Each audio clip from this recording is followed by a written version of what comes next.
Belum nampak ya? Oke.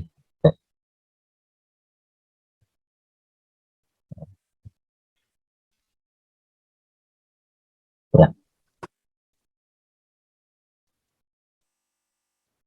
Oke, ini tampak sudah kelihatan? Oke, ya. Sudah ya? Suaranya sudah jelas? Iya, sampun jelas. Oke, ya. Terima kasih. Pada siang hari ini tentang asma ya. Nah, ini memang lebih ke suatu proses alergi ya. Jadi bakatnya dari alergi. Ketika kita ngomong asma, bakatnya pasti alergi. Jadi ada minimal riwayat alergi dari pasien tersebut. Atau kalau selama ini tidak muncul, dari bapak ibunya ada riwayat alergi. Itu satu hal yang paling mudah. Dan kalau ngomong asma, kita ngomong usianya muda. Salah satunya contoh kemarin ya, dari tutor itu ya, usianya kan laki-laki 18 tahun. Oke. Dahuluannya ini konsep lama itu terjadi karena degranulasi sel emas karena adanya satu alergen yang kemudian diikuti oleh pelepasan mediator sehingga menyebabkan kontraksi atau tonos. Oh ya, ini sementara saya off cam ya karena kamera laptopku tidak bisa, tapi tak kira ini offline ini, jadi saya ini posisi di kampus. Oke, nanti diingatkan sampai jam berapa deh berarti? 14 berapa?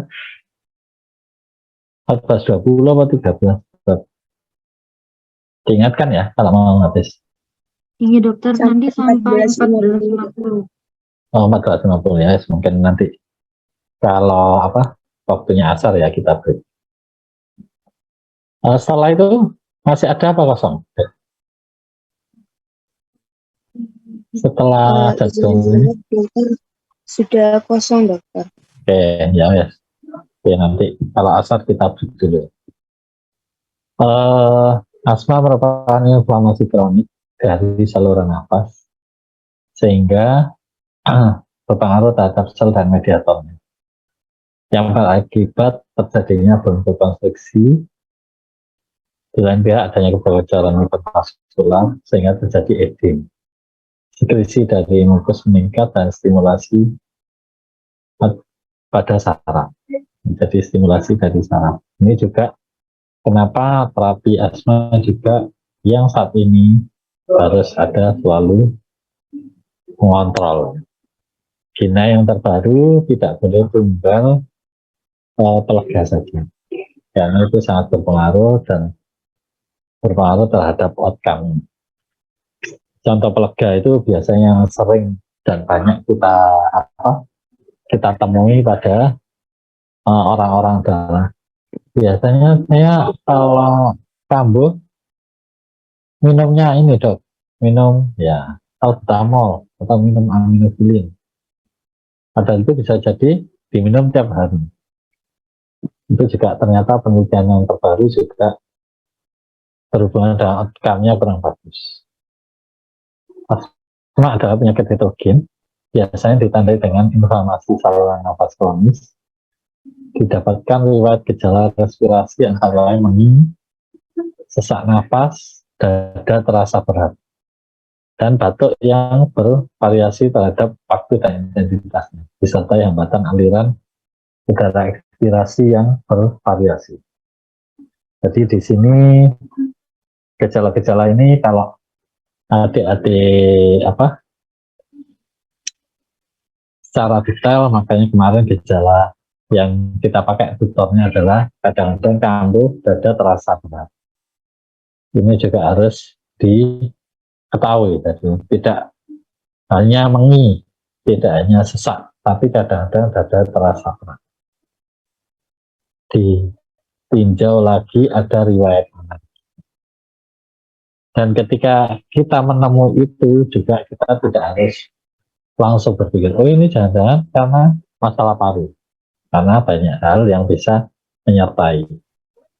Ditambah lagi berarti nanti dijelaskan pada RPD. Kita harus mengkorek kalau memang belum ketahui. Sama ini ada penyakit riwayat apa, Bu? Nah, itu juga penting. Kalau memang ternyata anaknya masih usia muda, oh enggak ada dok. Itu kemungkinan penyakit-penyakit kongenital bisa jadi tidak ada. Oke, itu secara definisi dasarnya dari GINA 2021. Nah, ini yang terbaru juga ada, hampir sama ya. Oke. Berikutnya, gangguan inflamasi kronik saluran nafas menyebabkan peningkatan kepekaan saluran nafas yang menyebabkan nyeri berulang, sesak nafas, dan batuk pada malam hari atau dini hari. Yang berikutnya, obstruksi bervariasi, bisa reversibel spontan atau dengan pengobatan. Dan khas adalah peningkatan eosinofil. Nah, maka kita juga harus ngerti berapa nilai normalnya eosinofil. Jadi itu penting, kayak yang kemarin di hasil darah lengkapnya juga harus tahu DIFCON-nya. Itu juga penting mengetahui, oh ini arahnya ke alergi karena eosinofilnya meningkat. Padanya didapatkan sel emas maupun makrofag dan limfosit. Yang paling mudah dan khas adalah eosinofil. Pada eosinofil kita ketahui, oh harganya ternyata 8. Nah, normalnya padahal 1-3. Oke, ini gambarannya ya. Sebagai contoh di mana asma dan penyakit heterogen biasa ditandai dengan inflamasi kronis. Ini ya, yang bisa kita lihat di mana sebagai gambaran ini ya, ternyata gejalanya hanya terlihat sebagian, tapi yang lebih terlihat, yang lebih besar bisa obstruksi saluran nafas, salah satunya atau juga kok rasanya agak berat ya, responsif bronkial, juga ketika ternyata habis makan apa, contohnya kan makan udang, ternyata juga langsung terasa sesak. Inflamasi saluran nafas, nah ini salah satu gejala akan bisa. Kalau masih ada fitur yang mendasari penyakit asma. Dan gambarannya demikian. Yang tengah ini di mana saluran nafas normal begitu besarnya. Tapi ketika saluran nafas dengan asma itu sudah bengkak dan itu menyempit yang berpengaruh terhadap pernafasan kita. Makanya menginya di sana kayak suling. Karena menyempit. Sementara kita butuh banyak oksigen. Artinya sekali nafas itu juga banyak. Biasanya lebar terus ini jadi kecil, otomatis jadi ada suara yang menyertai karena itu tadi ya. Nafas itu dengan kalau kita bisa melihat biasanya longgar terus di volumenya diperkecil itu akan berbunyi. Dan jika pada saat serangan itu lebih kecil lagi volumenya, sehingga inilah yang menyebabkan ketika eksaserbasi itu betapa hebatnya. Maka nanti dibandingkan ada yang eksaserbasi ringan, sedang sampai parah. Ini yang bisa kita lihat dari gambaran bronkus pada asma. Di sini juga berpengaruh terhadap otot polosnya. Ya, kalau kita lihat ternyata otot polosnya juga pada saat eksaserbasi lebih terlihat kayak bengkak.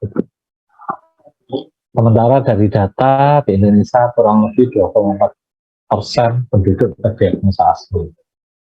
Kurang lebih 6 juta orang. Oke, inflamasinya apa saja? Itu bisa diberendam humoral maupun seluler. Yang humoral diberendam oleh limfosit B, seluler oleh limfosit T. Selain itu juga P-helper 1 di mana dapatkan adanya IL-2, IL-3, GM-CSF, interferon gamma dan TNF-alpha. P-helper 2, IL-3, IL-4, IL-5, IL-9, IL-13, IL-16, dan GM-CSF. Ini gambarannya di mana jika proses akut pada proses akut alergi ini bisa yang diperankan oleh histamin release, leukotriene, dan platelet aktivator faktor. Ya berarti itu ketika akut alergi vaksin. Apa saja bisa langsung wheezing, urtikaria, rhinore, konjungtiva, ya itu juga bisa. Tapi jika prosesnya ada proses yang kronik, itu bisa diperankan IL-5, IL-4, sel B, eosinofil, mast cell, T-helper 2. Dan disinilah ketika adanya suatu alergen, ini bisa memicu dua hal. Bisa merangsang mast cell ini akan mengeluarkan akut alergi atau kronik alergi. Jika akut alergi langsung wheezing, berarti itu bisa terjadi, bisa dilihat mungkin pada yang exacerbasi. Tapi kalau pada yang kronik, reaksinya bisa dilihat berarti eosinofilnya meningkat. Itu juga satu hal yang penting, sehingga kita bisa mengerti. Berarti selama ini memang sudah terjadi sebenarnya asma, mungkin saat ini baru terlihat. Nah, ini berikutnya bagaimana peran dari interleukin 13 terhadap sel B dan sel T yang kemudian mengaktifkan sel B dan berpengaruh terhadap mast cell yang akhirnya mengaktifkan rilis mediator berupa histamin, leukotriene, dan sitokin sehingga berpengaruh terhadap physiological effect. Bisa early response atau late response. Early response langsung bronchus spasmo, kemudian langsung terjadi sesak, atau late response airway inflamasinya terjadi inflamasi, airway obstruction, airway hyperresponse. Artinya dua hal ini sangat berpengaruh dan intinya juga dari suatu proses ini adanya suatu alergen yang berpengaruh terhadap yang mengaktifkan sel B. Ini gambaran lainnya, di mana jika pada pasien asma T-helper 2-nya jika menonjol dibanding waktu normal, kalau normal T-helper 1-nya kemudian berkembang menghasilkan interferon gamma. TH naif pada pasien asma, jadi ini satu hal yang harus diketahui selain genetik juga lingkungan dan alergen. Lingkungan gimana ya, kita di lingkungannya kalau apalagi dipicu lingkungannya perokok. Terus dari alergennya juga memang ternyata ada alergi, itu sangat berpengaruh. pH naif kemudian pada asma menghasilkan pH 2 yang akan menghasilkan eosinofil yang menyebabkan airway obstruction sehingga mukusnya jadi banyak. Ini bisa menyebabkan suatu obstruksi. Tapi di lain bila ada jalur lain di mana T-helper 2 ini langsung IL-4 dan IL-13 yang berpengaruh terhadap IgE dan menyebabkan mast cell dan sama juga menyebabkan sesak PPOK. Penyakit para-obstruktif kronis berarti prosesnya adalah proses yang kronis.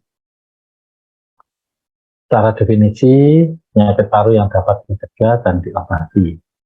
Ini ya, jadi bukan menyembuhkan kita, karena prosesnya sudah proses yang kronis.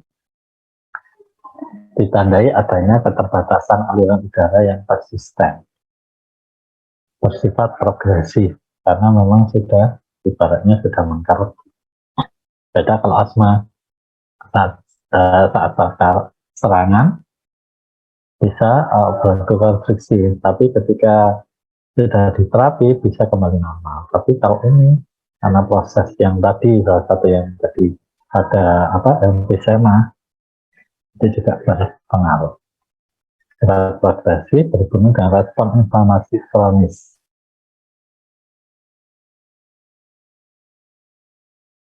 Artinya proses ini suatu proses inflamasi kronis yang berlebihan pada saluran nafas dan parenkim paru akibat gas atau partikel berbahaya. Salah satu contohnya adalah rokok.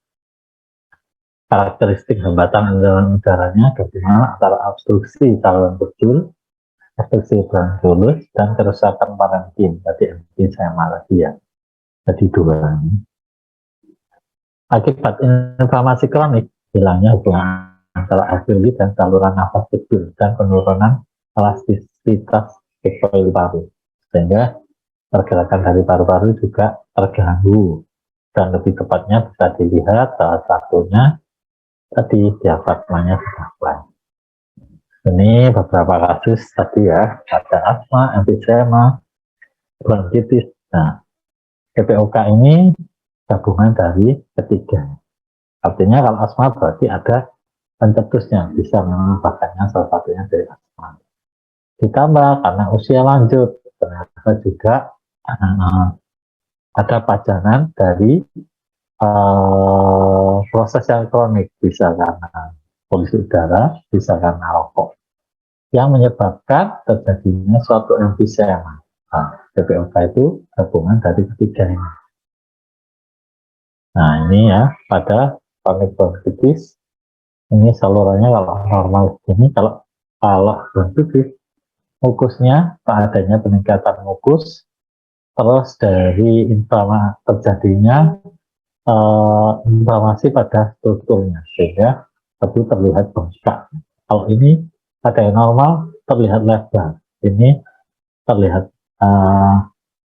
bengkak dan volumenya juga mengecil. Inilah yang membedakan pada bronkitis. Tapi kalau emfisema, ini sudah kelihatan aspesnya kerusakan dari alveoli-alveolinya, sehingga terjadi emfisema. Ini terlihat bosan. Padahal normalnya kecil, ada bronkiolnya juga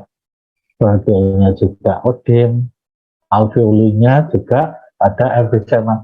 Alveolinya rusak dan jadi pembesaran, sehingga berpengaruh terhadap, padahal di sini di alveoli berpengaruh terhadap pertukaran oksigen. Dan dari gambar ini juga terlihat orangnya sudah lanjut usia, megang rokok, dan diafragmanya juga sudah terlihat mulai mendapat. Ini suatu ilustrasi yang bisa menggambarkan bagaimana suatu PPOK. Ada hal yang berpengaruh. Nah, ini faktor resikonya apa saja? Nah, ini ya. Rokok, debu, terus ini ya, environment tobacco smoke, artinya perokok pasif itu juga indoor outdoor polusi udara, artinya polusi udara itu juga sangat berpengaruh. Di daerah-daerah industri itu juga sangat berpengaruh. Artinya mungkin antara di kota dan di desa itu sangat berpengaruh kejadian PPOK. Namun kalau di desa biasanya kebanyakan karena rokoknya yang kuat, itu hal-hal lain yang sangat berpengaruh. Faktor resikonya apa saja? Yang pertama asap rokok, perokok aktif, pasif maupun bekas perokok. Ini yang harus diketahui, bekas perokok. Saya tidak merokok sekarang, Dok. Saya itu, oh iya Pak, sekarang tidak merokok ya Pak? Enggak, sudah tidak merokok Dok. Dulu sih waktu muda, saya usia 20 sampai 30, prosesnya memang tidak begitu saja selesai. Terus polusi udara, polusi di dalam ruangan, atau rokok, atau kompor, polusi di luar ruangan, gas buang kendaraan bermotor, debu jalanan, itu juga sangat berpengaruh. Polusi di tempat kerja, transportasi, gas belajar maupun pajangan usaha di tempat kerja juga berpengaruh. Genetik artinya itu juga penting. Genetik ketika mungkin bapaknya PPOK, kemungkinan besar nanti anaknya juga PPOK, apalagi ditunjang anaknya merokok. Tinggal menunggu waktu. Itu secara teoritis. Ya, kemungkinannya besar artinya kalau kayak begini. Apa menjamin pasti? Ya enggak. Yang bisa menjamin Allah. Tapi secara teoritis kita bisa memberikan kemungkinan besar adalah anak PPOK. Usia dan kelamin pasti ya, usia lebih dari 40 dan kelamin pasti. Tumbuh kembang baru waktu anak-anak juga sangat berpengaruh. Sosial ekonomi juga mempengaruhi.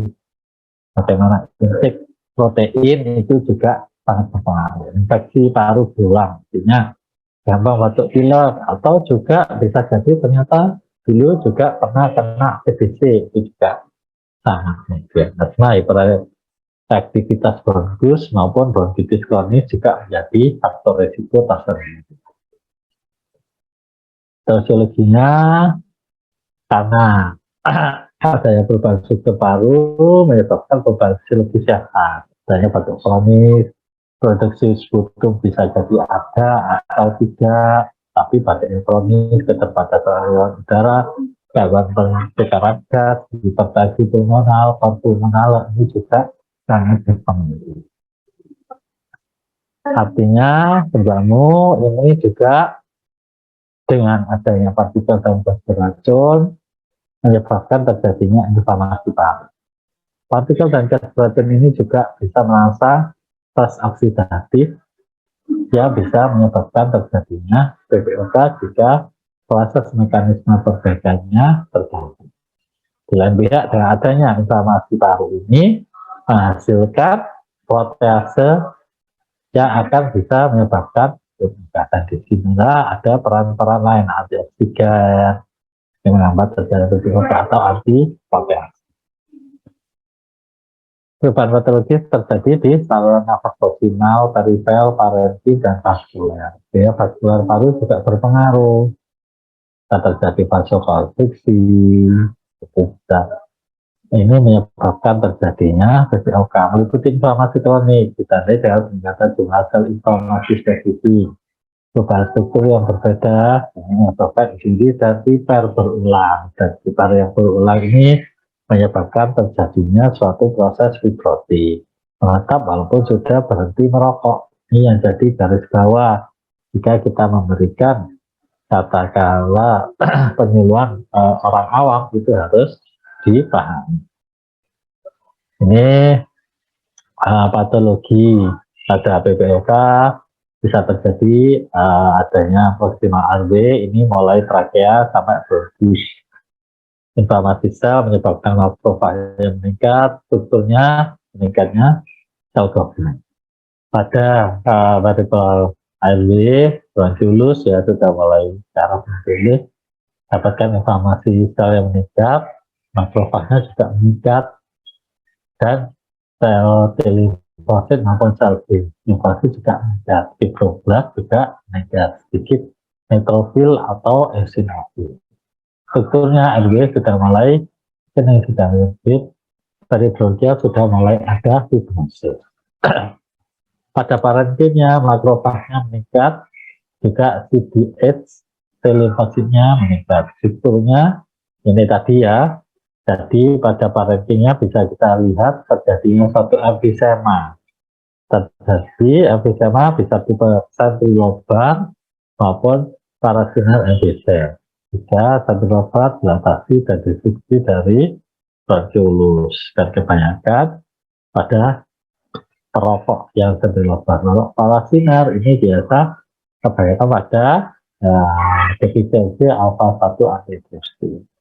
Pada vaskularnya di mana ini terjadi pulmonary hypertension yang bisa menyebabkan terjadinya seperti yang saya jelaskan sebelumnya, yaitu adanya suatu proses CPCD.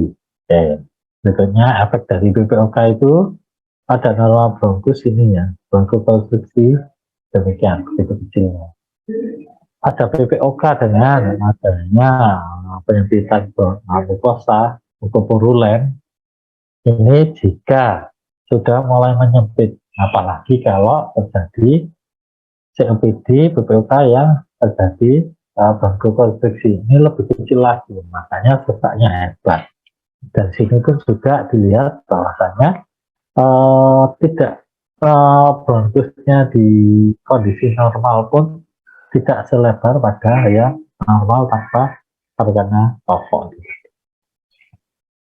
Gejala sesak nafas progresif, sama dengan aktivitas, bernafas sepanjang hari, berusaha untuk bernafas dan berat sukar berat, bisa sukar bernafas terengah ngomso istilahnya. Batuk kronis yang timbul dan mungkin tidak berdahak, ini yang sering batuk kronis atau berdahak ya. Jadi intinya di batuk kronis bisa dahaknya bisa keluar atau bisa sedikit dahak. Riwayat terpapar faktor resiko salah satunya ya rokok. Buat keluarga menderita PPOK, nah ini ya juga penting diketahui.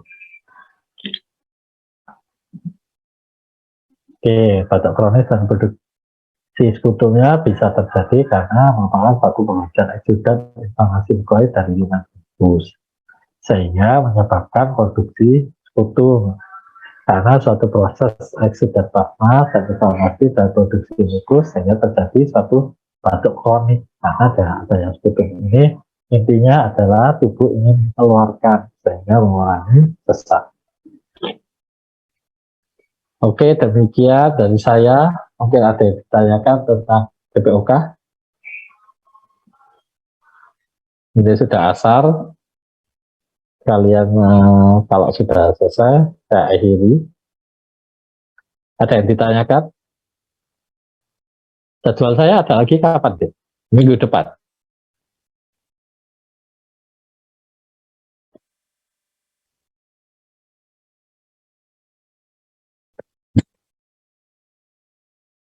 Izin menjawab dokter, untuk hari Jumat minggu ini ada KDI dokter. Kapan lagi jadwal saya? Tanggal 2 Desember dokter. 2 Desember ya. Oke. Untuk pertemuan siang hari ini sudah cukup atau ada yang ditanyakan? Di PPOK, PPOK yang tipe emfisema sudah saya sampaikan, terus asma juga sudah saya sampaikan. Enggak, ada yang ditanyakan? Sudah cukup?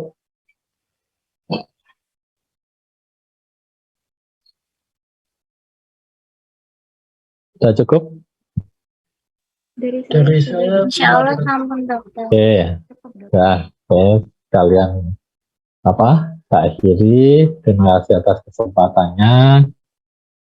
Semoga apa yang saya sampaikan bisa menjadikan tanaman ilmu bagi adik-adik dan jadi model untuk kedepannya. Dari saya, billahi taufiq wal hidayah. Assalamualaikum warahmatullahi wabarakatuh. Waalaikumsalam warahmatullahi wabarakatuh. Terima kasih Terima kasih. Terima kasih dok. Makasih dokter.